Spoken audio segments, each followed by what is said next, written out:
In Paris, riot police has been deployed and the Eiffel Tower has been closed ahead of planned street protests against labour reforms. It will be the 11th day in the series of strikes and protests since the reforms were proposed.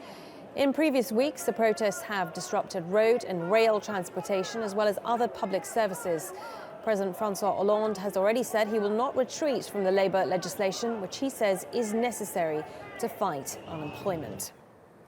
I speak to Nicole Johnston, who is live for us in Paris.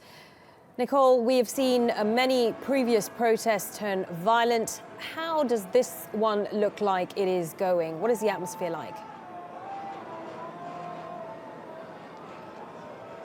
The demonstration has really only just started. A few thousand people are here, and so far it's relatively quiet. We've got crowds, but not huge crowds yet. Still another couple of hours to go, and eventually the people here will begin a march for about 4 kilometres.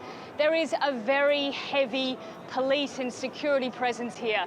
No doubt they don't want to see a repeat of some of the scenes we've had in France over the last few weeks and months. We can see some of the streets around here have been closed off. High barricades a few metres high. A lot of police are around here, bags are being checked.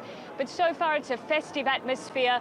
Many different unions are represented, and people say that they will continue to come out and protest and demonstrate for as long as these proposed changes to the labour law are on the table. Nicole, as you say, we've seen day after day of protest. Remind us what this law is all about, why it's so controversial, and where do we go from here? How long can they put up with this?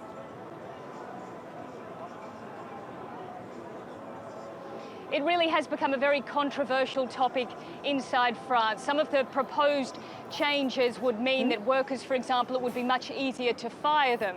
They could end up having to work much longer hours, beyond 35 hours a week.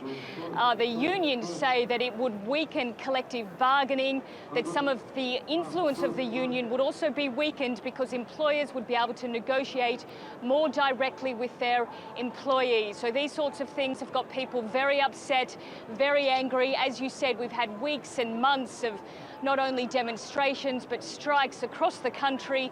Today's an important day. The Senate will be passing the legislation from its perspective, but that isn't the end of the game. The main event will happen in July, and that's when this legislation will go to the National Assembly. It is expected to be passed.